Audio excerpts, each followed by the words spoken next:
அஸ்ஸலாமு அலைக்கும் வரஹ்மத்துல்லாஹி வபரகாத்துஹு. அல்ஹம்துலில்லாஹி ரப்பில் ஆலமீன். அன்பினிய இஸ்லாமிய சொந்தங்களே, தாய்மார்களே, சகோதர சகோதரிகளே, 2025ஆம் ஆண்டு சங்கை மிகுந்த ரமலான் மாதத்தின் இரவு தொழுகையை நிறைவேற்றியவர்களாக நபிகள் நாயகம் ஸல்லல்லாஹு அலைஹி வஸல்லம் அவர்களுடைய வாழ்வு தரும் உன்னதமான படிப்பினைகள் என்கின்ற தலைப்பின் 6வது பகுதியை இன்றைய தினம் நாம் அறிந்து கொள்வோம். கடந்த நாட்களிலே நபிகள் நாயகம் ஸல்லல்லாஹு அலைஹி வஸல்லம் அவர்களுடைய வரலாற்றிலிருந்து சில செய்திகளையும், ஏக இறைவனால் நபிகள் நாயகம் ஸல்லல்லாஹு அலைஹி வஸல்லம் அவர்களுக்கு வழங்கப்பட்ட சலுகைகளில் சிலவற்றையும் சிறப்புகளில் சிலவற்றையும் மேற்கோள் காட்டினோம். நபிகள் நாயகம் ஸல்லல்லாஹு அலைஹி வஸல்லம் அவர்களுக்கு இறைவன் வழங்கியிருக்கக்கூடிய சிறப்புகளை இன்னும் அறிந்து கொள்வதாக இருந்தால், புகாரியிலே இடம்பெற்றிருக்கக்கூடிய 335வது ஹதீஸை நீங்கள் புரட்டி பார்க்கலாம். அந்த ஹதீஸில் என்ன இடம்பெற்றிருக்குதுன்னு கேட்டால், ஹம்சன் லம் யோத்த ஒன்று அகதன் கபிலி, நபிகள் நாயகம் ஸல்லல்லாஹு அலைஹி வஸல்லம் அவர்களே இதை சொல்லி காட்டுறாங்க. 5 விதமான சிறப்புகளை அல்லாஹ் ஜல்லஷானஹு தஆலா எனக்கு வழங்கியிருக்கிறான். அந்த சிறப்புகளை வேற எந்த நபிமார்களுக்கும் அல்லாஹ்வால் வழங்கப்படவில்லை.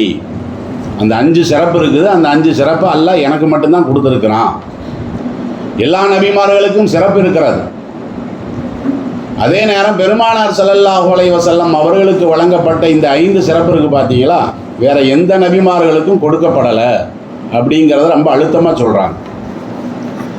அதில் ஒன்று என்னன்னு பார்த்தீங்கன்னா, ஜுஇலத் லியல் அர்லு மஸ்ஜிதா, இந்த பூமி முழுவதும் எனக்கு பள்ளியாக ஆக்கப்பட்டிருக்கிறது அப்படின்னு சொல்லி பெருமானார் ஸல்லல்லாஹு அலைஹி வஸல்லம் அவர்கள் சொல்கிறாங்க.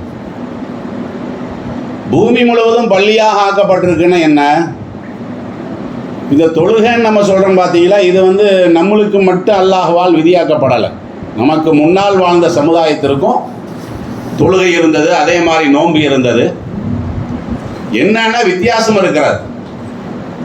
இறைவனை வணங்கக்கூடிய அந்த நேரம் வந்துருச்சுன்னு சொன்னால், ஏனைய சமுதாயத்தை பொறுத்தவரை அந்த தொழுகையை நிறைவேற்றுவதற்கு என்று இடத்த வச்சிருப்பாங்கல்ல, அந்த இடத்துல மட்டும்தான் அவர்களால் தொழ முடியும்.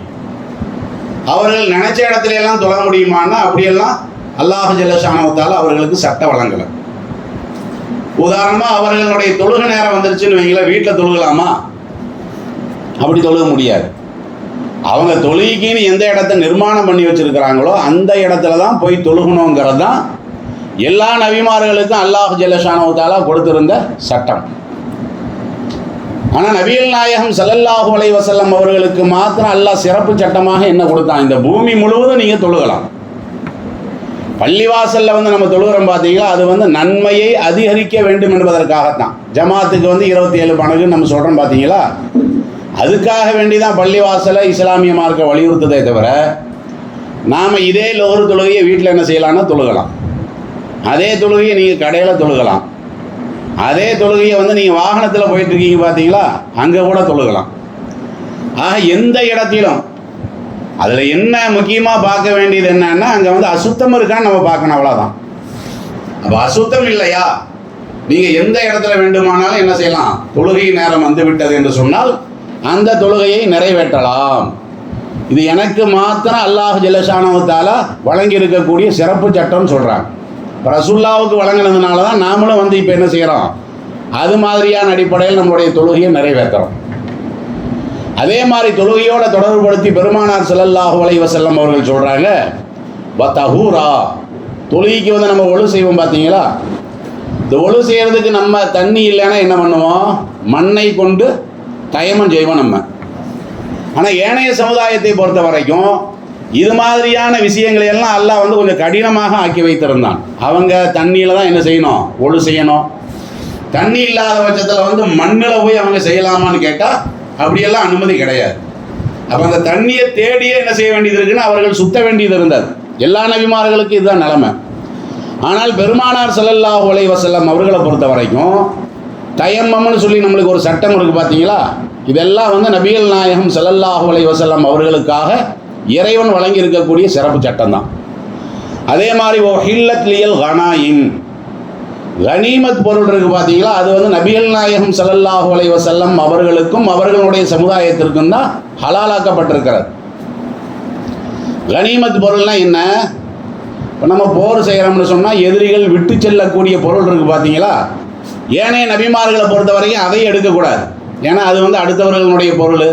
அதனால் நீங்கள் அதை தொட்டிங்கன்னா ஹராமுங்கிற அடிப்படையில் தான் எல்லா நபிமார்களுக்கும் அல்லாஹ் அந்த சட்டத்தை வழங்கியிருந்தான். பெருமானார் ஸல்லல்லாஹு அலைஹி வஸல்லம் அவர்களுக்கு பிறகு தான் அவர்கள் மூலமாகத்தான் அல்லாஹ் என்ன பண்ணான், கனிமத் பொருளும் உங்களுக்கு ஹலாலாக்கப்பட்டிருக்கிறது. அப்போ இதெல்லாம் வந்து பார்த்தீங்கன்னா நபிகள் நாயகம் ஸல்லல்லாஹு அலைஹி வஸல்லம் அவர்களுடைய சிறப்பு சட்டங்கள். எத்தனை விஷயத்தை நான் சொல்லியிருக்கிறேன். ஒன்று பள்ளிவாசல், அதோட ஒட்டினம் தான் நாம் இந்த தயமம் செய்கிறது. அதே மாதிரி தான் இந்த கனிமத்தான பொருட்கள். ரசூல் ஸல்லல்லாஹு அலைஹி வஸல்லம் அவர்கள் மூணாவதாக சொல்கிறாங்க, ஓதிது ஷிஃபா. ஷஃபானா என்னென்னா மறுமையில் வந்து பரிந்துரை இருக்குது பார்த்தீங்களா, அந்த பரிந்துரை செய்யக்கூடிய பாக்கியத்தை கூட அல்லாஹ் ஜல்லஷானஹு தஆலா என்ன செஞ்சுருக்கிறான், எனக்கு தான் வழங்கியிருக்கிறான். இது ஒரு சிறப்பு சட்டமாக ரசூல் ஸல்லல்லாஹு அலைஹி வஸல்லம் அவர்கள் சொல்கிறாங்க. அதே நேரம் பரிந்துரையை பற்றி நம்மளுடைய பார்வை எப்படி இருக்கணுங்கிறத நம்ம என்ன செய்யணும்னா அந்த சட்டத்தையும் நம்ம விளங்கி கொள்ளணும். நாம் மறுமையில் சொர்க்கத்துக்கு போகணும். எப்படி போனால் வந்து ஒரு அந்தஸ்துக்கு வரும்? எந்த மாதிரி போனால் நம்ம சொர்க்கத்துக்கு? என்னுடைய தொழுகையால், என்னுடைய நோம்பால், நான் செய்த நல்லறங்களின் மூலமாக நான் சொர்க்கத்துக்கு போகிறது இருக்குது பார்த்தீங்களா. இதுதான் வந்து என்னதுன்னா கண்ணியமானது. அதே நேரம் நம்ம இதையெல்லாம் செய்யலை, வேற ஒரு ஆள் வந்து நம்மளுக்காக வேண்டி பரிந்துரை பண்ணாருன்னு வைங்களேன், அது வந்து அவருக்கு அந்தஸ்தாக இருக்கலாம், ஆனால் நம்மளுக்கு அது அந்தஸ்தா? அது இவர் சொன்னதுனால தான் சொர்க்கத்தில் விடப்பட்டிருக்காரு அப்படின்னு சொல்கிறது நம்மளுக்கு அந்தஸ்து இல்லை, ஆனால் சொல்லக்கூடியவர்களுக்கு அந்தஸ்தானே. அப்போ அந்த மாதிரி நபிகள் நாயகம் ஸல்லல்லாஹு அலைஹி வஸல்லம் அவர்கள் என்ன செய்கிறாங்கன்னா மறுமை நாளில் மக்களுக்காக வேண்டி பரிந்துரை செய்யக்கூடிய பாக்கியத்தை அல்லாஹ் என்ன செஞ்சுருக்கிறான், எனக்கு தான் வழங்கியிருக்கிறான். மற்ற நபிமார்களுக்கு அல்லாஹ் வழங்கி இருந்தான். ஆனால் என்னன்னா அந்த வழங்கப்பட்ட அந்த பாக்கியம் இருக்குது பார்த்தீங்களா, அதற்கு தகுதி படைத்தவர்களாக நாங்கள் கிடையாதுங்கிறத அந்த நபிமார்களே என்ன செஞ்சுருக்கிறாங்க, வாக்குமூலம் கொடுத்ததாக நீங்கள் புகாரியில் 4476 ஹதீஸில் நீங்கள் பார்க்கலாம். மறுமையில் விசாரணை முடியுது பார்த்தீங்களா. விசாரணை முடிஞ்சால் சில பேர்த்துக்கு வந்து ஒரு 30% மார்க் கம்மியாக இருக்கும், சில பேர்த்துக்கு ஒரு 40% மார்க்கு கம்மியாக இருக்குது. ஈமானெல்லாம் இருக்கும், ஆனால் வந்து ஒரு முழுமையான மார்க் என்ன செய்யாதுன்னா நம்மள்கிட்ட இருக்காது. இப்போ நம்ம எல்லாருமே சேர்ந்து என்ன செய்வோம்னா நபி ஆதம் அலைஹிஸ்ஸலாத்து வஸ்ஸலாம் அவர்கள் இருக்காங்க பார்த்தீங்களா, ஏன்னா அவர் தானே முதல் நபி, முதல் மனிதன் அவர் தான், முதல் நபியும் அவர் தான். அப்போ அவர்கிட்ட என்ன செய்வோமா, மனித சமுதாயத்தில் இருக்கக்கூடிய எல்லாருமே போய் முதல்ல நம்ம என்ன செய்கிறோம்னா அவரை கொஞ்சம் வசத்துறோம். எப்படி வசத்துறோம்? ஹலக்கல்லாஹு பியதிஹி, உங்களை வந்து அல்லாஹ் என்ன செஞ்சுருக்கிறான்னா மண்ணிலிருந்தே படைச்சிருக்கிறான். எங்களை தான் பெற்றோர்கள் மூலமாக எல்லாம் படைச்சது, உங்களை எதுலேருந்து படைச்சிருக்கிறான்? அல்லாஹ் மண்ணிலிருந்து படைத்தான். அதே மாதிரி அச்சுதுலக்க மலாயிக்கா, வானவர்களை வந்து உங்களுக்கு தான் அல்லாஹ் வந்து சஜிதா பண்ண சொல்லியிருக்கிறான். அத்தகைய சிறப்பெல்லாம் உங்களுக்கு தான் இருக்கிறார். வல்லமக அஸ்மாவு குள்ளு செய்ய, அதுபோக எல்லா விதமான ஞானத்தையும் அல்லாஹ் உங்களுக்கு தானே கற்றுக் கொடுத்துருக்கிறான். இந்த எல்லா தகுதியும் உங்கள்கிட்ட இருக்க இல்லையா? இப்போ நாங்கள் சொர்க்கத்துக்கு போகிறதுக்கு கொஞ்சம் தடுமாறி நிற்கிறோம்.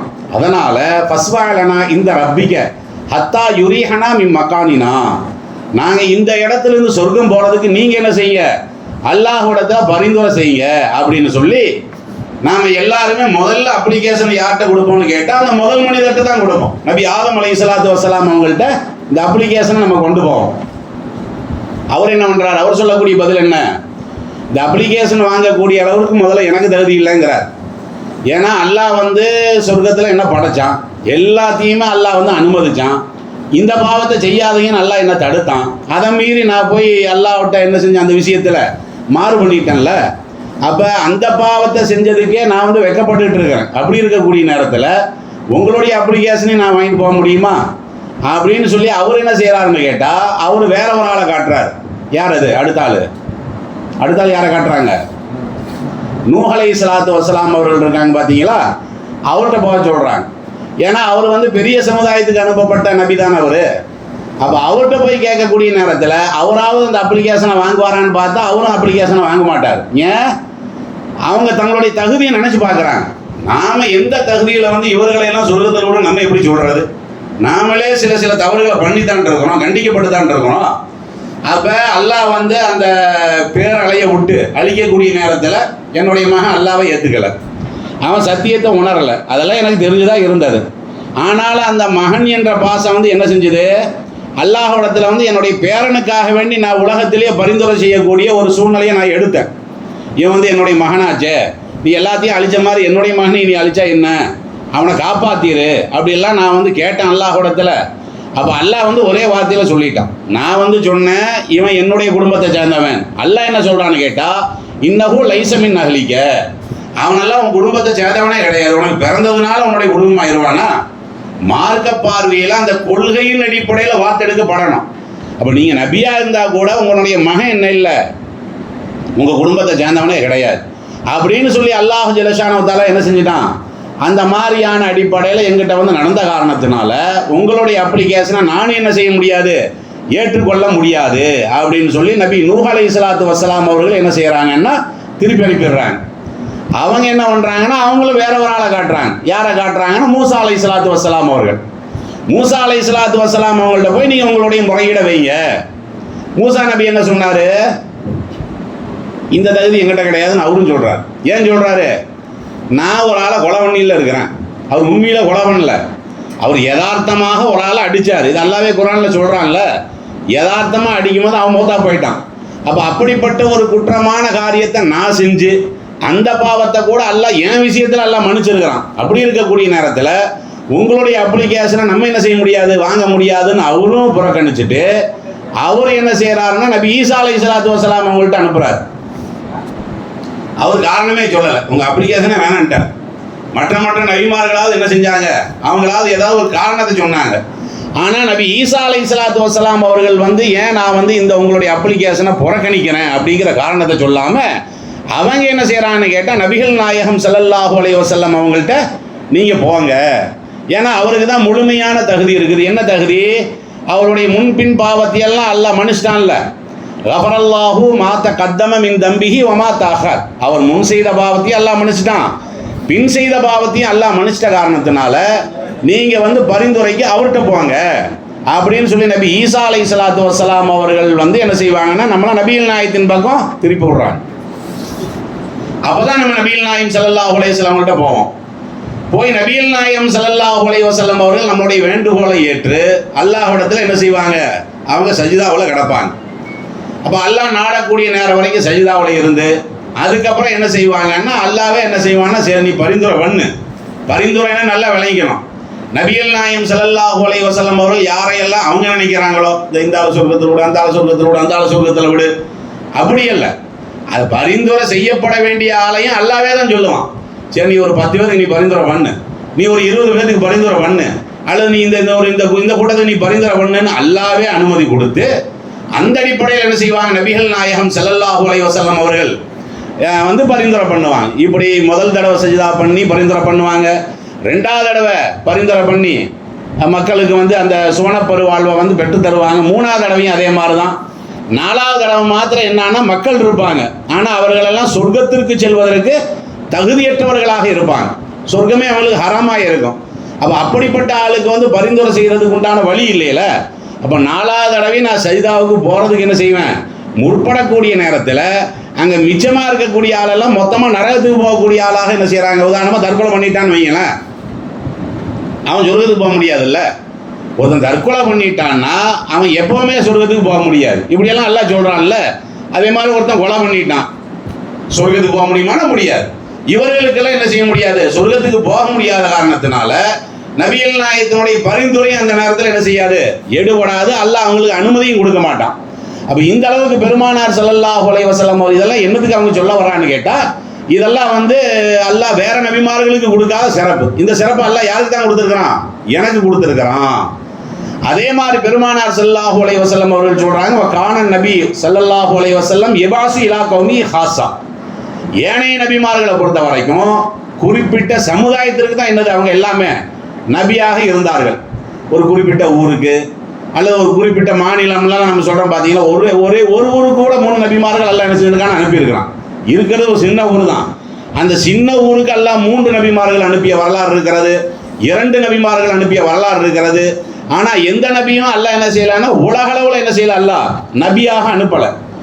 என்னத்தான் அல்லாஹ் அனுப்பியிருக்கிறான். நபிகள் நாயகம் ஸல்லல்லாஹு அலைஹி வஸல்லம் அவர்களை பொறுத்த வரைக்கும் அவங்க தானே இன்னைக்கு கியாமத்து நாள் வரை எத்தனை மனிதர்கள் வருகிறார்களோ அவங்க எல்லாத்துக்குமே அவங்க தானே நபி. அப்போ அந்த அடிப்படையில் அல்லாஹ் ஜல்ல ஷானஹு தஆலா எனக்கு என்ன செஞ்சிருக்கிறான், சிறப்பை வழங்கியிருக்கிறான். இதை திருமறை குர்ஆன்ல கூட அல்லாஹ் சொல்றான். எப்படி சொல்றான்? வமா அர்சல்னாக இல்லா காஃபத்தல் லின்னாஸ், மனித சமுதாயம் முழுமைக்கு நீங்க தான் என்னது நபியாக இருக்கிறீங்க. பசீரம் நதீரா, அவங்களுடைய வேலை என்னன்னா நற்செய்தி சொல்றது, அதே மாதிரி எச்சரிக்கப்பட்டது மக்களுக்கு. இந்த 2 வேலையின் அடிப்படையில் ஒட்டுமொத்த மனித சமுதாயத்துக்கு நீங்க தான் என்ன செய்றீங்க, நபியாக இருக்கிறீங்க. உங்களை தான் நம்ம தூதராக அனுப்பியிருக்கிறோம். வலாக்கின் அக்ஸரன் நாசிலா யாலமும். ஆனால் இதை பெரும்பாலான மக்கள் என்ன செய்யலைன்னா அவன் உணரலை. இப்போ கிறிஸ்தவர்கள் எல்லாம் உணரலையில, இந்துக்கள் எல்லாம் உணரலையில. அவன் என்ன நினைக்கிறான்னா இது முஸ்லீம்களுக்குள்ள தூதர்னு நினைக்கிறான். யூதர் என்ன நினைக்கிறான், இவர் வந்து முஸ்லீம்குள்ள தூதர் அப்படின்னு தான் அவன் நினைக்கிறான். ஆனால் அல்லாஹ் என்ன பண்ணியிருக்கிறான்னா எல்லாத்துக்கும் உள்ள தூதராகத்தான் பெருமானார் ஸல்லல்லாஹு அலைஹி வஸல்லம் அவர்கள் அனுப்பினான். அது ஜின்களும் உள்ளடக்கம் தான். ஜின்கள் இருக்காங்க பார்த்தீங்களா. ஏன்னா நபிகள் நாயகம் ஸல்லல்லாஹு அலைஹி வஸல்லம் அவர்கள் சொல்றாங்க, வஇஸ்து இலா குல்லி அஹமர வாஸ்வத. மனிதனுக்கு வந்து அகமதுங்கிற வார்த்தையை பயன்படுத்துவாங்க. அகமர்னா வந்து மனித சமுதாயம், அஸ்வதுனா ஜின் சமுதாயம். அப்போ மனிதனுக்கும் நான் தூதர்களாக அனுப்பப்பட்டிருக்கிறேன், அதே மாதிரி ஜின் சமுதாயத்துக்கு நான் என்ன செஞ்சிருக்கிறேன், தூதராக அனுப்பப்பட்டிருக்கிறேன் என்று பெருமானார் ஸல்லல்லாஹு அலைஹி வஸல்லம் அவர்கள் சொல்றாங்க. இது சம்பந்தமாக அல்லாஹ் குர்ஆன்லயும் சொல்லி காட்டுறான். எப்படி சொல்றான்? வைதா சர்ரஃபனா இலைக்க நஃபரன் மினல் ஜின்னி யஸ்தமியூனல் குர்ஆன் ஃபலம்மா ஹலருஹு காலு அன்சித்து ஃபலம்மா குலிய வல்லு கௌமிஹிம் முத்பிரீன். இது அல்லாஹ் சொல்றான் திருமறை குர்ஆன்ல, முந்திரின்னு. அதான் நபிகள் நாயகம் ஸல்லல்லாஹு அலைஹி வஸல்லம் அவர்கள் குர்ஆன் ஓதக்கூடிய நேரத்தில் ஜின்கள் என்ன செஞ்சாங்களாம், வந்து கேட்டாங்களாம். அப்போ அந்த குர்ஆனில் சொல்லப்பட்ட செய்திகளை எல்லாம் வந்து கேட்டுட்டு இதை வந்து நம்முடைய கூட்டத்துக்கு போய் நம்ம எச்சரிக்கை பண்ணணும் அப்படின்னு சொல்லி முடிவு பண்ணி அந்த ஜின்கள் எல்லாம் என்ன செய்யறாங்க, அவர்களுடைய கூட்டத்தார்னா அந்த ஜின் கூட்டத்தார். இது நீங்க திருமறை குர்ஆன்ல 46வது அத்தியாயத்தினுடைய 29வது வசனத்திலும் நீங்க படிச்சு பார்த்தீங்கன்னா நபிகள் நாயகம் ஸல்லல்லாஹு அலைஹி வஸல்லம் அவர்கள் மனித சமுதாயத்துக்கு மாத்திரமல்ல ஜின் சமுதாயத்திற்கு அவங்க தான் தூதர் அப்படிங்கிறத ரொம்ப தெளிவா அல்லாஹ் சொல்றான். அதுல வந்து 46:32 இந்த ஜின்கள் என்ன பேசுறாங்கன்னு கேட்டா, வமல்லா யுஜிபு தாஇ அல்லாஹ், அல்லாவின் பக்கம் அழைப்பு கொடுக்கக்கூடிய இவருக்கு யார் பதில் சொல்லவில்லையோ, அல்லாவின் பக்கம் அழைப்பு கொடுக்கக்கூடியவர் வந்து முஹம்மது நபி ஸல்லல்லாஹு அலைஹி வஸல்லம், இவர்களுடைய அழைப்புக்கு யார் பதில் சொல்லவில்லையோ ஃபலைஸ பிமுஅஜிஸின் ஃபில் அர்லி, உங்களால் வந்து பூமியில் ஒன்றுமே செய்ய முடியாது, அல்லாஹ் உங்களால் வீழ்த்த முடியாது. வலைஸ லஹு மின் தூனிஹி அவுலியா, அல்லாஹ்வை தவிர உங்களுக்கு பாதுகாவலன்னு யாரும் கிடையாதுன்னு சொல்லி நபிகள் நாயகம் ஸல்லல்லாஹு அலைஹி வஸல்லம் அவர்கள் என்ன பிரச்சாரம் செய்தார்களோ அதை போய் அவங்க வந்து யார்கிட்ட சொன்னாங்களாம், ஜின் சமுதாயத்துக்கு சொல்லி எச்சரிக்கை பண்ணாங்கன்னு சொல்லி அல்லாஹ்வே குர்ஆன்ல சொல்றான். ஆக நபிகள் நாயகம் ஸல்லல்லாஹு அலைஹி வஸல்லம் அவர்களுடைய தனிச்சிறப்புகள்ல இது ஒன்று. இன்னும் ஒன்று விடுபட்டிருக்கு. என்னது அது? ஹதீஸ் படிச்சிருக்கீங்களா? இன்னும் ஒன்று இருக்குது. என்னது அது? கனிமத் பொருள் சொல்லியாச்சு. அதே மாதிரி உலக மக்கள் எல்லாத்துக்குமே நான் தான் தூதருங்கிறதும் சொல்லியாச்சு. அதே மாதிரி இந்த பூமியெல்லாம் பள்ளிவாசல் ஆக்கப்பட்டிருக்குது அப்படிங்கிறதையும் சொல்லியாச்சு. அடுத்தது என்ன? நுசிர்து, ரசூல் ஸல்லல்லாஹு அலைஹி வஸல்லம் அவர்கள் சொல்றாங்களே இல்லையா, நுசிர்து பிர்ருபி மஷீரத்த ஸஹரின், ஒரு மாதம் அளவு. நபிகள் நாயகம் ஸல்லல்லாஹு அலைஹி வஸல்லம் அவர்கள் சொல்றாங்க ஒரு மாதம் அளவு. ஒரு மாதம் அளவுன்னா என்னது? அந்த காலத்தில் இப்படி தான் கணக்கு சொல்லுவாங்க. அதை ஒரு மாதமாக ஒருத்தன் நடந்து போயிட்டே இருக்கிறான்னு வைங்களேன், அவன் எத்தனை கிலோமீட்டர் போவான்? ஒரு மாசமாக அவன் நடந்து போயிட்டே இருக்கான். அப்போ அது எவ்வளோ தூரமாக இருக்கும்? அந்த அளவுக்கு சுற்று வட்டார மக்கள் இருக்காங்கல்ல, அவர்கள் அனைவருக்குமே அல்லாஹ் ஜல்ல ஷானஹு தஆலா என் மேலே மரியாதை கலந்த ஒரு பயத்தை என்ன செஞ்சிருக்கிறான்னா ஏற்படுத்தி இருக்கிறான். இது வேற எந்த நபியும் அல்லாஹ் ஏற்படுத்தலையாம். அதான் நபிகள் நாயகம் ஸல்லல்லாஹு அலைஹி வஸல்லம் அவர்கள் அந்த மக்களை பார்த்துருக்க மாட்டாங்க. அதே நேரம் இவர்கள் சம்பந்தமாக அவர்கள் கேள்விப்பட்டு என்ன செய்வாங்க, ரசூல் ஸல்லல்லாஹு அலைஹி வஸல்லம் அவர்கள்னா ஒரு மரியாதையாக பார்ப்பாங்க. ரெண்டாவது என்னன்னா, நபிகள் நாயகம் ஸல்லல்லாஹு அலைஹி வஸல்லம் அவர்களை நாம் எதிர்க்க முடியாது, அவர் அந்த அளவுக்கு வந்து ஒரு வலுவான ஆள் அப்படின்னு சொல்லி எப்படி வந்து ஒரு வீரனை பார்த்து பயப்படுவார்களோ அந்த அளவுக்கு வந்து ஒரு பயம் கலந்த மரியாதைங்கிறது வந்து இந்த அளவுக்கு சுற்றளவுல அல்லாஹ் எனக்கு மட்டும்தான் ஏற்படுத்தி வச்சான் என்று பெருமானார் ஸல்லல்லாஹு அலைஹி வஸல்லம் அவர்கள் சொன்னது காரணம் என்ன? அவர்களுடைய தோழர்கள், நபிகள் நாயகம் ஸல்லல்லாஹு அலைஹி வஸல்லம் அவர்களுடைய தோழர்கள் இருக்காங்க பாத்தீங்களா, தோழர்கள் வந்து நபிகள் நாயகம் ஸல்லல்லாஹு அலைஹி வஸல்லம் அவர்களை அந்த அளவுக்கு உயிரை விட அதிகமாக நேசிச்சாங்க. அதாவது எந்த தொண்டர்கள் வந்து தலைவர்கள் அதிகமாக நேசிக்கிறார்களோ அந்த தலைவர் இருக்காரு பார்த்தீங்களா, அந்த தலைவர் மேலே மக்களுக்கெல்லாம் பயம் வரும். ஏன்னா அவருக்கு பின்னாடி ஒரு பெரிய கூட்டமே இருக்குது, அவரை நம்ம ஒன்றும் செய்ய முடியாது, அப்படியே நம்ம ஏதாவது செய்தால் கூட இந்த தொண்டர்கள் என்ன செய்ய மாட்டாங்க, விட மாட்டாங்க அப்படிங்கிற மாதிரியான ஒரு அச்சம் இருக்கு பார்த்தீங்களா. அந்த அச்சத்தை வந்து அல்லாஹ் என்ன பண்ணியிருக்கிறான்னா எனக்கு அல்லாஹ் ஏற்படுத்தி இருக்கிறான். இது நபிகள் நாயகம் ஸல்லல்லாஹு அலைஹி வஸல்லம் அவர்களுடைய வரலாறுலையும் நம்ம பார்க்குறோம் இல்லை. உதாரணமாக நீங்கள் இந்த ஹுதைபியா ஒப்பந்தம் பார்க்குறீங்கல்ல, அதில் வந்து பலவிதமான சம்பவங்கள் நடக்குது பார்த்தீங்களா. அந்த சம்பவங்களில் வந்து ஈடுபடக்கூடிய அந்த மக்கத்து காஃபிர்கள், அதில் வந்து ஒரு ஆள் என்ன சொல்கிறாருன்னா பெருமானார் ஸல்லல்லாஹு அலைஹி வஸல்லம் அவர்களை பற்றி அவர் போய் அந்த சமுதாயத்துக்கு சொல்கிறார். என்ன சொல்கிறாரு?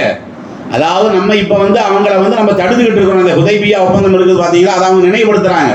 இப்படியெல்லாம் நாம் செய்யலாம், ஆனாலும் நீங்கள் நல்லா ஒன்று தெரிஞ்சுக்குங்க, நபிகள் நாயகம் ஸல்லல்லாஹு அலைஹி வஸல்லம் அவர்களுடைய தோழர்களாக இருந்தாலும் சரி, நபிகள் நாயகமாக இருந்தாலும் சரி, அவர்களையெல்லாம் நம்ம சின்னதாக எடை போட முடியாது.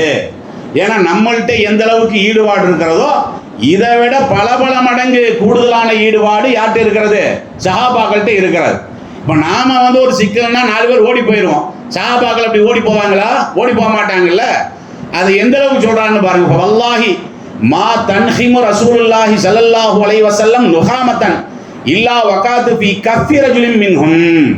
அதாவது இவர் சொல்லி காட்டுறார் நபிகள் நாயகத்தை எந்த அளவுக்கு சஹாபாக்கள் மதிக்கிறாங்கன்னு சொன்னா, நபிகள் நாயகம் அவர்கள் இப்போ எச்சி துப்புனாங்கன்னு வைங்களேன், அதை பிடிச்சி மேலே தடவிக்குவாங்க. இவர் அதை சொல்லி காட்டுறாரு. நபிகள் நாயகத்தை விரும்ப மாட்டாங்க, பெருமானார் ஸல்லல்லாஹு அலைஹி வஸல்லம் அவருக்கு துப்புன எச்சியை மேலே தூக்கி தடவை அவங்க விரும்புவாங்களான்னு அவங்க விரும்ப மாட்டாங்க. ஆனால் எந்த அளவுக்கு வந்து நபிகள் நாயகத்து மேலே சஹாபாக்கள் ஈடுபாடோடு இருக்கிறாங்க, அவங்களுக்காக வேண்டி என்ன வேணாலும் செய்யறதுக்கு தயாரான கூட்டாங்கிறாங்க, வேற ஒன்றும் இல்லை. அப்போ அதை சொல்றாரு. என்ன சொல்றாரு? அவங்க எந்த அளவுக்கு நபிகள் நாயகத்தை நேசிக்கிறாங்கன்னு கேட்டால், அவர் எச்சி துப்புனா கூட என்ன செய்வாங்க, அந்த எச்சியை தூக்கி கையில் அவர் துப்புறதுக்கு முன்னாடியே போய் கை நீட்டிக்குவாங்களாம், இதில் துப்புங்க இதில் துப்புங்கன்னு. அந்த மாதிரியான கூட்டம். அதே மாதிரி அந்த எச்சியை வந்து முகத்தில் தடவிக்குவாங்க. அவருடைய பாஷையில் அது சொல்றாரு. அது இந்த நெருக்கத்துக்காக வேண்டி என்ன செய்யறாரு, அதை சொல்லி காட்டுறாரு. அப்போ முகத்தில் தடவிக்குவாங்க, மேனியில் தடவிக்குவாங்க.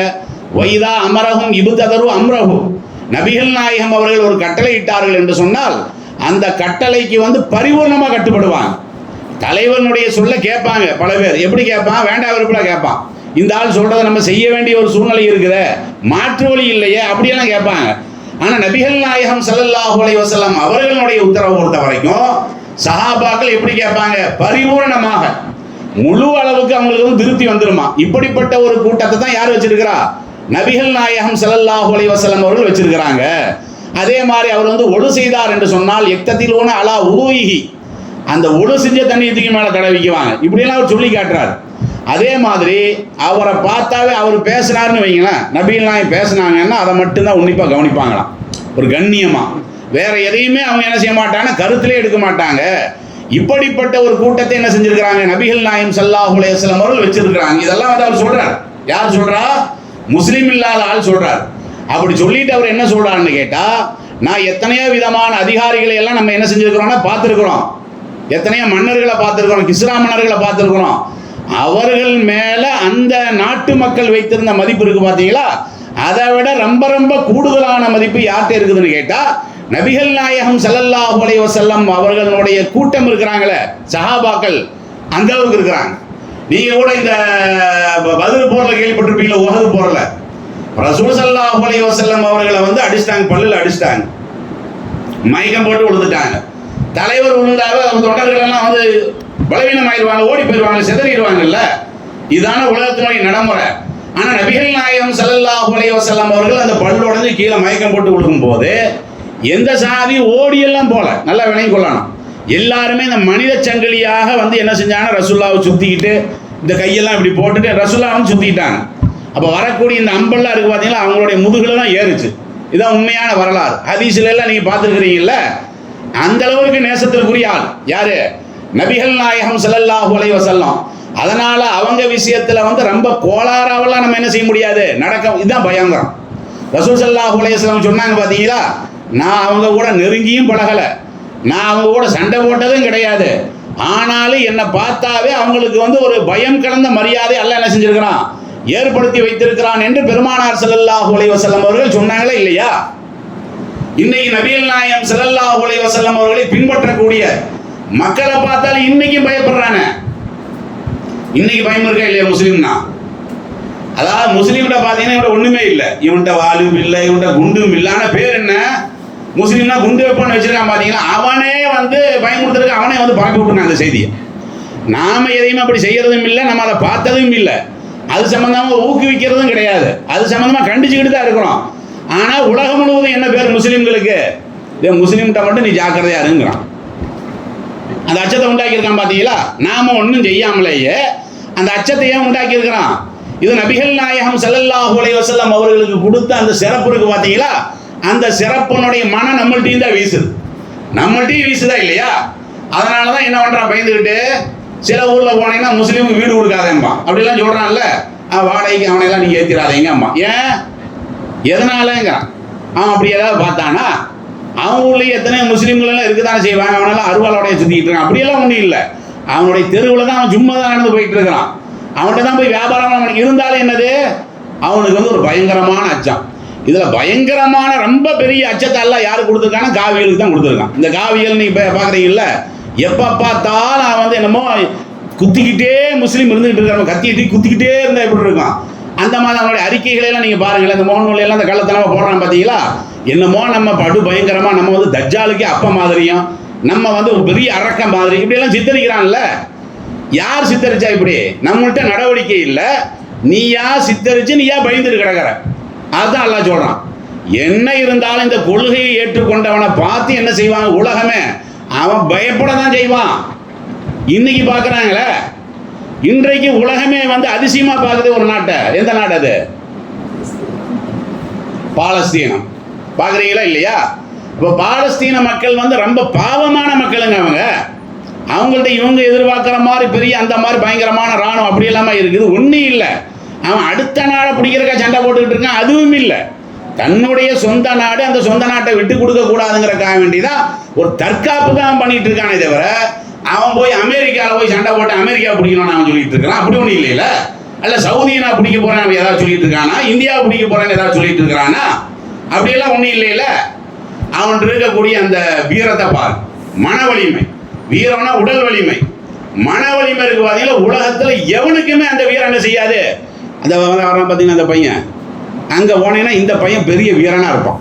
இங்கே தான் வந்து பிஸ்கெட் தின்னுட்டு இருக்கானே தவிர, அங்கே உள்ள ஒரு பையனை நீங்கள் நிப்பாட்டுங்க, நாமெல்லாம் வந்து ரொம்ப கேவலப்படணுங்க. நம்மளுடைய ஈமானால் செத்து போய் கிடக்கும், நல்லா விளங்கி கொள்ளணும். நாம் நினச்சிக்கிட்டு நம்மளுடைய ஈமானால் அப்படி முழுசாக இருக்குது, அப்படி தௌஹீதில் உள்ள பூந்து விளையாண்டு இருக்கிறோன்னு. அப்படியெல்லாம் ஒன்றும் கிடையாது.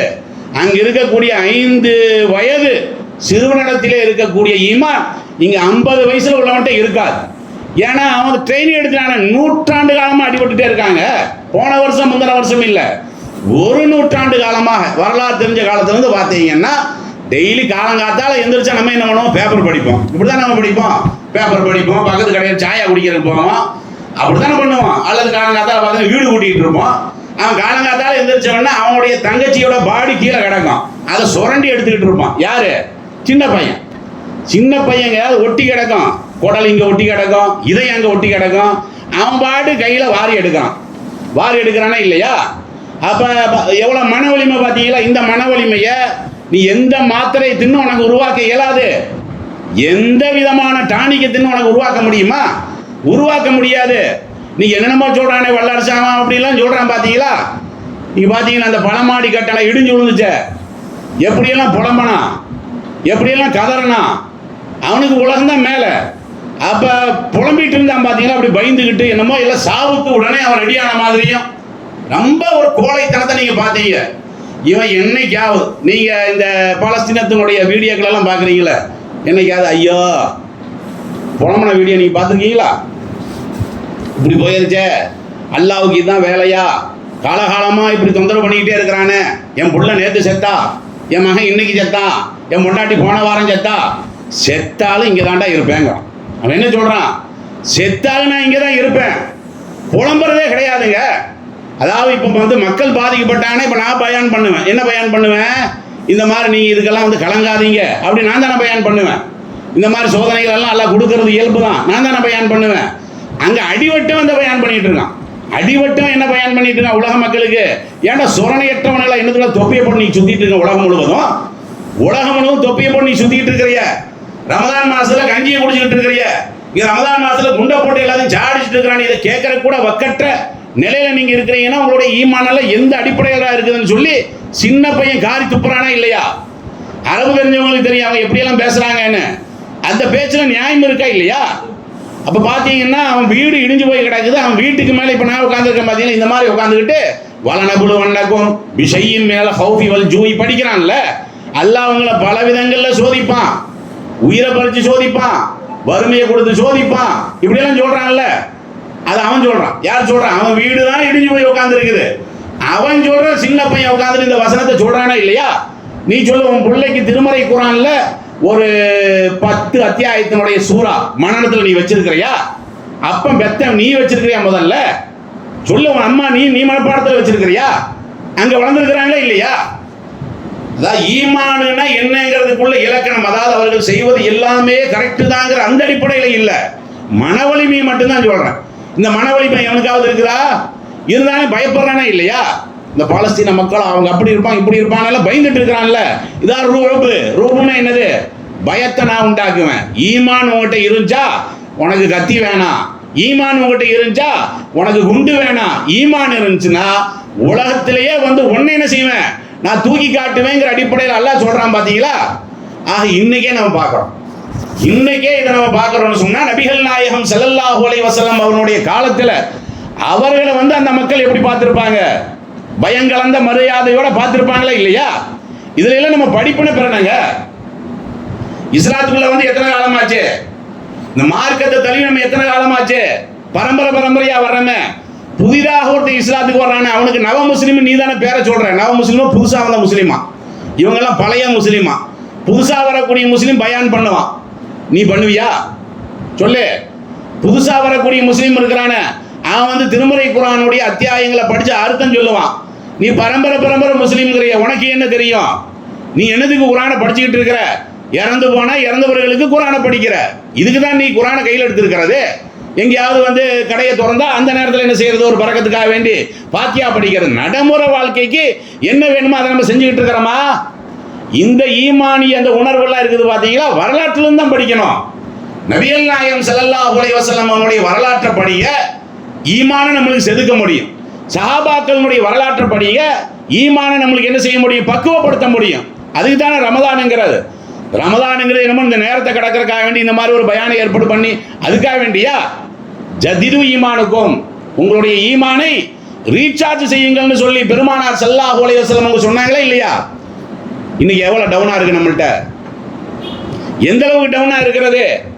அப்ப நம்ம சாதாரணமான இந்த ஒரு இந்த மொபைல் வந்து 80% சார்ஜ் இருக்கும். இருந்தாலும் என்ன பண்றோம்? போய் குத்துறமா இல்லையா? அதுல இருக்குது 80%. வீட்டுக்கு போனவன முதல் வேலை என்னது? அவன் காலை கழுவுறானா இல்லையா? முதல்ல போய் பிளக் பாயிண்ட்டை தான் தேடுவான். முதல்ல இதுல ஏத்தணும் அவனுக்கு. ஏன் டவுன் ஆகுது? இந்த மொபைலோட ஈமான் கீழே போயிட்டு இருக்கு பாத்தீங்களா? அது ஒரு ஏத்தணும், ஃபுல்லாகி போயிடும். அதுக்கப்புறம் என்னன்னா காருக்குள்ள ஏன்னா அங்க ஒன்று இருக்கு ரீசார்ஜ் பண்றது. காருக்குள்ள பாக்குறீங்களா? ரூமுக்குள்ள பிளக் பாயிண்ட் மட்டும் மறந்துடாதீங்க. ஒரு சொந்தக்காரன் வீட்டுக்கு போனேன், நீ சலாம் சொன்னே இல்லையா? நுழையும் போதே பிளக் பாயிண்ட் எங்க இருக்குன்ட்டான். போற பக்கம் நம்ம ஏத்தணும் இல்ல? ஏன் இந்த ஒரு அற்பமான விஷயத்தை வந்து ரீசார்ஜ் பண்ணிக்கிட்டே இருக்கணுமா? அப்போ உன்னுடைய ஈமான் எந்த அளவுக்கு இருக்குது? நம்மளுடைய ஈமான் எந்த அளவுக்கு இருக்கிறது? பெருமானார் ஸல்லல்லாஹு அலைஹி வஸல்லம் அவர்கள் பாராட்ட தகுந்த விதத்தில் நம்மளுடைய ஈமான் இருக்கா? அல்லாவே நம்மளை பாராட்டக்கூடிய விதத்தில் நம்முடைய ஈமான் இருக்கா? ஏன் ஈமானை பத்தி நானே இழிவா பார்க்கக்கூடிய அளவுக்கு என்னுடைய ஈமான் இருக்கா? மார்க் போட முடியுமாங்கிறேன். தனியா போய் உட்காந்துக்குங்க. ஆணா இருந்தாலும் சரி பெண்ணா இருந்தாலும் சரி, என்கிட்ட வந்து ஈமான் வந்து 100% இருக்கு. எனக்கு மார்க் போட முடியுமா? அடுத்த ஆளுக்கு வேணாம், எனக்கே நான் மார்க் போட முடியுமாங்கிறேன். என்கிட்ட ஈமான் வந்து 180% இருக்குது அப்படின்னு நான் எனக்கு மார்க் போட முடியாது. நீங்க உங்களுக்கு 170 மார்க் போட முடியாது. எப்ப மாறுறது? நம்ம எப்ப மாறுறதுங்கிறேன். மரணங்கிறது வந்து சொல்லி வச்சுக்கிட்டா வரும், அப்படியெல்லாம் ஒன்றும் கிடையாது. இல்லை, அப்போ போன வருஷம் இருந்தாலும் இந்த வருஷம் இருக்கிறாரா? 2 நாளைக்கு முன்னாடி இருந்தாலும் இன்னைக்கு இருக்கிறாங்க? அப்படியெல்லாம் ஒன்றும் இல்லைல்ல. அதனால் நல்லா நீங்கள் விளங்கிங்க. மரணங்கிறது திடீர்னு ஒரு உருவம் வந்து நிற்கும். நாம் மூத்தா போக மாட்டோம், அவரை தான் நம்ம பார்ப்போம். பக்கத்தில் அண்ணன் இருப்பான், தம்பி இருப்பான், பட்டான்னு வந்து நிற்கும். அவ்வளோதான், வாய்ப்பே கிடையாதுங்க. ஏன்னா நம்ம வந்து அந்த உருவத்தை நம்ம இதுவரையும் பார்க்கவே இல்லையில. அப்படியே போயிட்டு இருப்போம், அல்லது தூங்கிட்டு இருப்போம், அல்லது வெளியே போவோம். படான்னு வந்து நின்றுச்சுன்னா என்ன ஆகும்? நம்மளுக்கு வேற கண்ணே தெரியாது, உயிர் இருக்கும், அவரை மட்டும்தான் நம்முடைய கண்ணு நோக்கும். அந்த நேரத்தில் நம்ம என்ன சொல்றது? அந்த நேரத்தில் நம்ம என்ன பண்ண முடியும்? தப்பிக்க முடியுமா? ரசூல் ஸல்லல்லாஹு அலைஹி வஸல்லம் அவர்கள் அதான் நம்மளுக்கு விளங்கி போய் நல்லா விளங்கிடும். அந்த வானவர் வந்து நின்னாவே மூத்தா போறதுக்கு முன்னாடி நம்ம மூத்தா போயிடுவோம், நம்மளுக்கு தெளிவாக விளங்கும். அப்போ ஒரு துவா செய்யணும். மனப்பாடத்தில் இருக்கா? மனப்பாடத்தில் இருக்கிறவங்க மட்டும் சொல்லு, நல்லா யோசிச்சு சொல்லுங்க. போன வருஷமும் நான் சொன்னேன்னு நினைக்கிறேன். இதை சொல்லி மனப்பாடம் பண்ணி அதை பெருமையாக சொன்ன அகமது மௌத்தாயாச்சு. வழங்குங்களா? இந்த நிகழ்ச்சியை நடத்தினவர் அவர் மௌத்தா போயிட்டார். ஆனால் நல்லா வலியுறுத்தி எனக்கு சொன்னேன். என்ன சொல்லணும்? களிமா சொல்லணும் கூட சொல்ல தெரியாதா? இது என்னது? இது வானவர் வந்துட்டாரு, மூத்தா போகிற கண்டிஷன்லாம் போயிட்டோம், களிமா தானே சொல்லணும். அது என்ன இவ்வளோ யோசனை? என்ன இவ்வளோ யோசனைங்க? நபிகள் நாயகம் ஸல்லல்லாஹு அலைஹி வஸல்லம் அவருடைய மச்சான் பேர் என்ன சொல்லுங்க? ரசூலுல்லாஹ்வுடைய மச்சான் பேர் உங்களுக்கு? பெண்கள் முன்னாடி இல்லை, அதனால இல்லைன்னா அவங்கள்ட்ட கேட்டிருப்பேன். ரசூலுல்லாஹ்வுடைய மச்சான் பேர் என்ன? இப்போ நம்மளுக்கு என்ன ஓடுது? ரசூலுல்லாஹ்வுக்கு 2 மச்சான் இருக்கிறாரா இல்லை 3 மச்சான் இருக்கிறாரான்னு ஓடிக்கிட்டு இருக்கு, வேற ஒன்றும் இல்லை. உடனே சொல்ல வேணாமா ரசூலுல்லாஹ்வுக்கு எப்படி மச்சான் இருக்கும்? ரசூலுல்லாஹ்வுக்கு தங்கச்சியே இல்லை, வேலைங்களா? அப்போ ரசூலுல்லாஹ்வுக்கு மச்சான் எப்படி இருக்கும்? டக்குன்னு அவனுக்கு சொல்ல முடியல பாருங்க, யோசிக்கணும். ஒருவேளை மச்சான் இருந்திருப்பாரோ, நாம தான் வந்து அதை வந்து படிக்கலையா? நம்ம என்ன செய்ய? இப்போ நம்மளுக்கு சிந்தனையாக தான் ஓடுது. நம்ம சிந்தனை என்ன ஓடுது? சரி, அப்போ இதை வேற அஜத்தை கேட்போம்னு சொல்லி அவங்க குறிப்பெழுதி வச்சிருப்பாங்க பெண்கள். சரி, ரசூலுல்லாஹ்வுடைய மச்சான் பேர் அனுப்புங்க, மச்சான் பேர் அனுப்புங்கன்னா என்ன பண்ணுவாங்க? இதை பரப்பிக்கிட்டே இருப்பாங்க, ரசூலுல்லாஹ்வுக்கு மச்சான். உடனே வரணும். மார்க்க தெளிவு என்ன? அல்லாஹ்வுக்கு இவர் கூட்டாளி ஆவாரான்னு ஒரு கேள்வி கேட்டால் யோசிப்போமா நம்ம? அல்லாஹ்வுக்கு இணை கிடையாது, அவ்வளோதானே. இந்த அளவுக்கு தானே நம்மளுக்கு வரலாறு இருக்கு. பெருமானார் ஸல்லல்லாஹு அலைஹி வஸல்லம் அவர்களை உயிரை விட மேலாக நம்ம என்ன செய்யற மதிக்கிறோம். நபிகள் நாயகம் ஸல்லல்லாஹு அலைஹி வஸல்லம் அவர்களுடைய யதார்த்த வாழ்க்கை தெரியலையே. அவர்களுடைய யதார்த்த வாழ்க்கை, ஈமானிய வாழ்க்கை, சஹாபாக்களுடைய உணர்வுபூர்வமான வாழ்க்கை நம்மளுக்கு தெரியலையே. பாயிண்ட விடலை. துவா ஓதணும் மரணிக்கக்கூடிய நேரத்தில். என்ன துவா? அல்லாஹும் மக்ஃபிர்லி. மனப்பாடம் எழுதுங்க, மொபைல் எல்லாம் இருக்குல்ல, எழுதுங்க. சும்மா இருக்கும்போது பயணம் இப்படி நோண்டிட்டு இருக்கு, எடுங்க மொபைல் எடுங்க.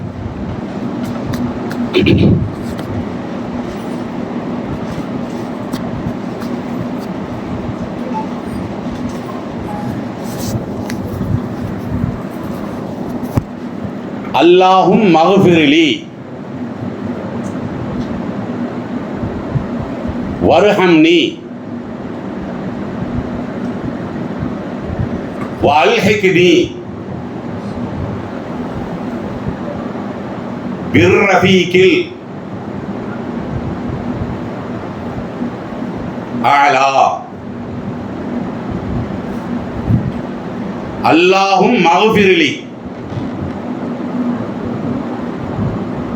வர்ஹம்னி வஅல்ஹிக்னி பிர்ரஃபீகில் அலா.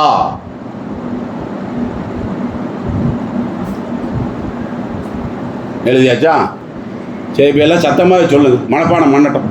அல்லாஹும் மக்ஃபிர்லி சொல்லுங்க, சவுண்டாக சொல்லுங்க. மனப்பாடம் நம்மளுக்கு 2-3 தடவை சொல்ல ஆயிரும். அல்லாஹும் மக்ஃபிர்லி வர்ஹம்னி வஅல்ஹிக்னி பிர்ரஃபீகில் அலா.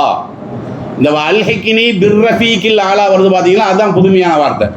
மற்றபடி அல்லாஹும் மக்ஃபிர்லி வர்ஹம்னிங்கிறது நம்மளுக்கு தெரிஞ்சது. வஅல்ஹிக்னி பிர்ரஃபீகில் ஆலா, இதுக்கு என்ன அர்த்தம்? அல்லாஹும் மக்ஃபிர்லி, இறைவா என்னை மன்னிப்பாயாக, வர்ஹம்னி எனக்கு அருள் செய்வாயாக, வஅல்ஹிக்னி என்னை சேர்த்தி வைப்பாயாக, பிர்ரஃபீகில் ஆலா உயர்ந்த என்னுடைய நண்பனிடத்தில் சேர்த்து வைப்பாயாக. யார் உயர்ந்த நண்பன்? அல்லாஹ் தான். அல்லாஹ்வை தான் நண்பாங்கிறாங்க ரசூல் ஸல்லல்லாஹு அலைஹி வஸல்லம். ஃப்ரெண்டுங்க. அல்லாஹ் நம்மளுக்கு யாரு? அல்லாஹ் தான் உன்னுடைய ஃப்ரெண்டு, பெஸ்ட் ஃப்ரெண்டு. நம்மளுடைய பெஸ்ட் ஃப்ரெண்டே யாருன்னா அல்லாஹ் தான். மரணத்துக்கு பயப்படாத, மரணத்தை கண்டு புலம்பாத. நீ மௌத்தா போய் எங்கே போக போற? பேய்ட்டியா போக போற? ஏன் பயப்படணுங்கிறேன்? யார் பயப்படுவா? ஒரு அரக்கன்ட்ட போனால் பயப்படலாங்க. நான் மௌத்தா போனோம்னா ஒரு அரக்கன்ட்ட போயிடுவோம், பயந்து சாகு. நம்ம மௌத்தா போனோம்னா நம்மளை வந்து சிங்க புலியெல்லாம் வந்து அதுக்குள்ளே விட்டுருவாங்க, பெரிய வேதனையாக இருக்கும், பயந்து சாவு. ஒரு முஸ்லீம் மரணத்துக்கு பயப்படவே கூடாது. பயப்படாத. ஏன்? நீ யாரை பார்க்க போற? என் நண்பனை பார்க்க போறேன். என்னை படைச்சவனையில் நான் பார்க்க போறேன். எனக்கு அருள் செஞ்சவனையில் நான் பார்க்க போறேன். எனக்கு சொர்க்கத்தை தரப்போறவனையில் நான் பார்க்க போறேன். எவ்வளோ அழகான வார்த்தைன்னு பாருங்க. ரஃபீக் ரஃபீக்னு சொல்றீங்கல்ல, ரஃபீக் பாய்னு, அது அல்லாஹ் தான் ரஃபீக். வல்ஹிக்னி பிர் ரஃபீக்கில் அலா, உயர்ந்த எனது நண்பனை பார்க்க போகும்போது மகிழ்ச்சியாக தான் நான் போறேன். யாரு வந்து மகிழ்ச்சி இல்லாமல் போவா? அந்த நண்பன் சொன்னதை புறக்கணிச்சுட்டு நண்பன் சொன்னதுக்கு துரோகம் பண்ணிட்டு இருக்கான் பார்த்தீங்களா, அவன் வந்து என்ன செய்வான? கஷ்டத்தோட போவான். நான் தான் அல்லாஹ் சொன்ன அடிப்படையில் வாழணும்னு முடிவெடுத்து என்றவரை வாழ்ந்துகிட்டு இருக்கிறேனே, நான் எனக்கு சிரமப்படணும். இதை மட்டும் நீங்கள் மறந்துடாதீங்க. வழங்கல இது இன்னைக்கு கேட்டு அதோட விடுறதில்லை. எந்த நிமிஷம் வேண்டுமானாலும் மரணங்கிறது வரும். இது இப்போ நான் சொல்லக்கூடிய இந்த ஒரு உண்மையிலேயே வரும். அந்த உருவம் வந்தவனையே உங்கள் வாயில் இது வரணும். கலிமா வந்து முக்கியமானது, கலிமாவும் சொல்லுங்க. ஆனால் நபிகள் நாயகம் ஸல்லல்லாஹு அலைஹி வஸல்லம் அவர்கள் இதை சொல்லிட்டு தான் மௌத்தா போறாங்க. அவர்களுடைய லாஸ்ட் வார்த்தையா என்ன? ரசூலுல்லாஹ்வுடைய லாஸ்ட் வார்த்தை, மனைவியினுடைய மார்பில் படுத்திருக்கிறாங்க. அப்ப அவர் என்ன முணங்குறாங்க. அன்னை ஆயிஷா ரலியல்லாஹு அன்ஹா அவர்கள் நல்ல காது உத்து கொடுத்து கேட்குறாங்க, என்ன சொல்றாங்க. அப்பதான் இதை சொல்லிட்டு இருக்காங்க. அல்லாஹும் மக்ஃபிர்லி வர்ஹம்னி வல்ஹிக்னி பி ரஃபீக்கில் ஆலா. அந்த ஓசை நம்மளுக்கு கேட்கலன்னு வைங்களா, அன்னை ஆயிஷாவுக்கு இன்னைக்கு நமக்கு அந்த செய்தியே தெரியாது. அப்போ ரசூலுல்லாஹ் ரொம்ப லாஸ்ட் கட்டமாக, இன்னும் சொல்ல போனால் இந்த மரணத்துக்கு முன்னாடி இதை ரசூலுல்லாஹ் சொன்னாங்கிற மாதிரி கூட இல்லை செய்தியில். ஹதீஸ்ல எல்லாம் எப்படி இல்லைன்னு கேட்டால் இந்த வார்த்தையை ரசூலுல்லாஹ் வந்து மரணத்துக்கு முன்னாடியே கற்றுக் கொடுத்தாங்கன்னு கூட கிடையாது. ஆக லாஸ்ட்டாக அவங்க சொன்னாங்க, அதை ஒட்டு கேட்குறாங்க, எல்லாருமே அதை மனப்பாடம் பண்ணாங்கல்ல. டெய்லி ஒரு தடவையாவது சொல்லிக்கிட்டே இருக்கு. ஏன்னா சில விஷயங்கள் வந்து அந்த நேரத்தில் போய் நின்றுக்கிட்டு அதெல்லாம் ஒன்றும் பண்ண முடியாது. அவர் வந்து நின்னாரா, அவரை விட நம்ம தெளிவாக நிற்கணும். நான் நண்பர்கிட்ட கூப்பிட்டு போகிறதுக்கு நான் இப்போ வண்டி கொண்டு வந்திருக்கிறாரு, உடனடியே நம்ம போயிடும். இவ்வளோ ஒரு சந்தோஷமாக போகணும். ஏன்னா நம்ம மௌத்தா போகிற நேரத்தில் அல்லாஹ்வை பற்றி தப்பான எண்ணத்தோட மௌத்தாயிடவே கூடாது. அல்லாஹ் நம்ம மன்னிப்பானா இப்படி நினைக்கிறதே அல்லாஹ்வுக்கு பிடிக்காது. என்ன நான் மன்னிப்பானானா என்ன, உன்னை விட நான் வந்து இறக்கம் கெட்டவனா நீ என்ன நினச்சிக்கிட்டு இருக்கிற, அல்லாஹ்வுக்கு பிடிக்கவே செய்யாதான். ரசூலுல்லாஹ் சொன்னாங்கல்ல, தவறான எண்ணத்தை அல்லாஹ்வின் மீது வைத்துக்கொண்டு மரணத்தை தள்ளிவிடாதீர்கள். தவறான எண்ணமே இருக்கக்கூடாது. அல்லாஹ் மன்னிப்பான். நாம திருந்தி வாழ்றதுங்கிறது வேற. ஆனா இந்த நம்பிக்கை என்ன செஞ்சிடக்கூடாது, அல்லாஹ் இந்த சந்தேகத்தின் வாசலை கூட ஓபன் பண்ணி விட்டுறவே கூடாது.